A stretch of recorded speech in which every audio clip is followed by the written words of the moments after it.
चलिए दोस्तों, आज हम जानेंगे तुलसीदास के बारे में। तो शुरू करते हैं। पहले उनके बारे में थोड़ा सा जानते हैं। तुलसीदास साधारणतः गोस्वामी तुलसीदास के नाम से जाने जाते हैं। वे हिंदू कवि, संत और संशोधक और रामानंद गुरु, आचार्य संप्रदाय, दर्शन शास्त्री और भगवान राम के भक्त थे। यहाँ पर होगा निम्बार्क संप्रदाय, संप्रदाय, दर्शन शास्त्री और भगवान राम के भक्त थे। तुलसीदास अपने दोहों और कविताओं के लिए जाने जाते हैं। उनके द्वारा लिखित महाकाव्य है जो कि सबसे प्रमुख है, उसका नाम है रामचरितमानस, के लिए प्रसिद्ध है। रामचरितमानस संस्कृत में रचित रामायण से यानी कि से लिखित नहीं, यानी कि उससे थोड़ा सा उसका वर्णन किया गया है, उससे संबंधित है ये थोड़ा।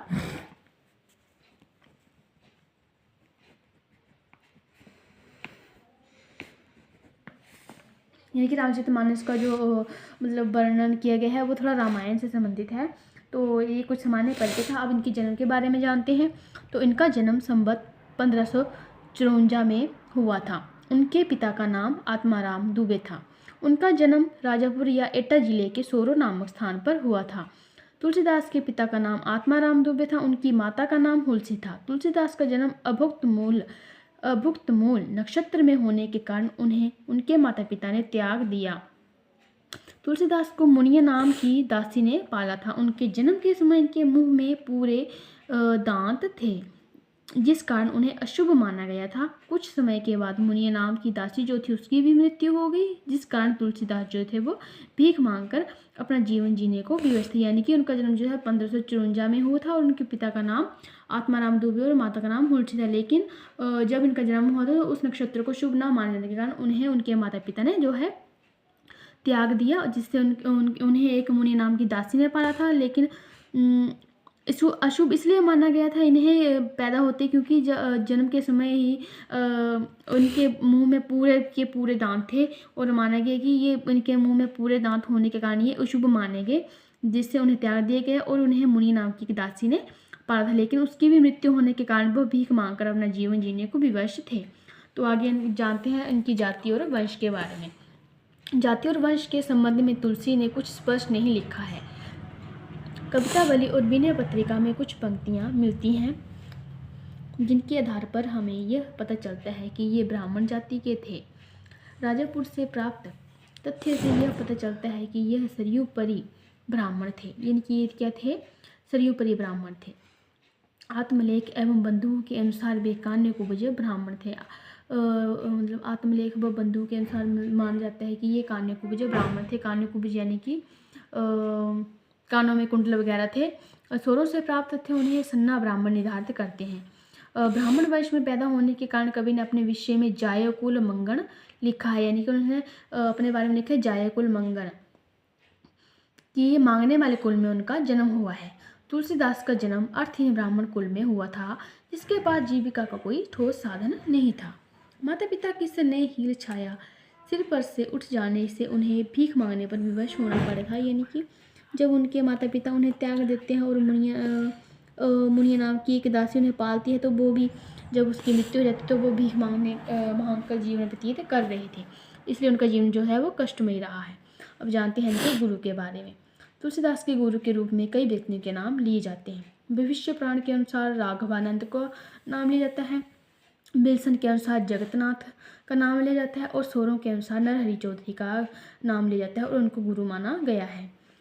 अंतर साक्ष्य के अनुसार नरहरिदास उनके गुरु थे, लेकिन महात्मा बेनी माधवदास कृत के मूल गोसाई चरित्र में के अनुसार तुलसीदास के गुरु का नाम नरहरि था। अब आते हैं इनकी रचनाओं के बारे में। तो जो इन्होंने महाकाव्य लिखा है वो है रामचरितमानस, जो कि सबसे ज़्यादा प्रसिद्ध है। और खंड काव्य जो लिखा है वो है रामललन, जानकी मंगल और पार्वती मंगल, ये इनकी खंड काव्य है। और मुक्त काव्य में आता है गीतावली, कृष्ण गीतावली, दोहावली, वैराग्य संदीपनी, बरबै रामायण, रामाज्ञ प्रश्न, विनय पत्रिका और गीतावली, हनुमान बाहु का कवितावली। तुलसीदास ने विनय पत्रिका, गीतावली और कृष्णावली की रचना ब्रज भाषा में की है। शेष सभी रचनाएं जो है वो अवधि में की है। यानी कि तुलसीदास ने यानी कि जो लिखी रचनाएं विनय पत्रिका, कवितावली और गीतावली में, विनय पत्रिका, गीतावली और कृष्ण की रचना जो है उन्होंने ब्रज में की है, और बाकी सभी रचनाओं ने अवधि भाषा में करी है। तो जानते हैं कि विवाह के बारे में। तुलसीदास का विवाह जो तार पिता गांव के दीन बंधु पाठक की बेटी रत्नावली से हो गया था। उन्हें एक तारक नाम के पुत्र की प्राप्ति हुई, जिसकी मृत्यु बचपन में ही हो गई। यानी कि जब उनका पुत्र पैदा हो तो जब बचपन में ही उनकी मृत्यु हो गई थी। जब तुलसीदास हनुमान मंदिर गए थे ना, तो उनकी पत्नी बिना बताए पिता के घर चली गई। वह अपनी पत्नी को घर में न पाकर वह भयंकर वर्षा में ही उफनती नदी को पार कर रत्नावली से मिलने गए। रत्नावली तुलसीदास को देखकर दुखी हो गई और उन्हें फटकार दिया। उसकी फटकार से दुखी होकर वह घर छोड़कर चले गए और साधु का जीवन अपना लिया। इसलिए कुछ लेखक उन्हें साधु कहते थे और कुछ अविवाहित। यानी कि वह अपनी पत्नी के प्रेम में के मोह में इतने व्याकुल थे कि जब उनकी पत्नी कुछ समय के लिए अपने पिता के घर गई तो उसे घर में न पाकर वो ऐसे व्याकुल हो गए कि वो पता नहीं कहाँ चले गए, और उसके पीछे पीछे ही उफनती नदी में भयंकर वर्षा में ही चले गए, क्योंकि वो उसके प्रेम में पागल थे। लेकिन उनकी पत्नी को ये देखकर दुखी हुआ कि मेरा पति मेरे पीछे इतना व्याकुल क्यों है।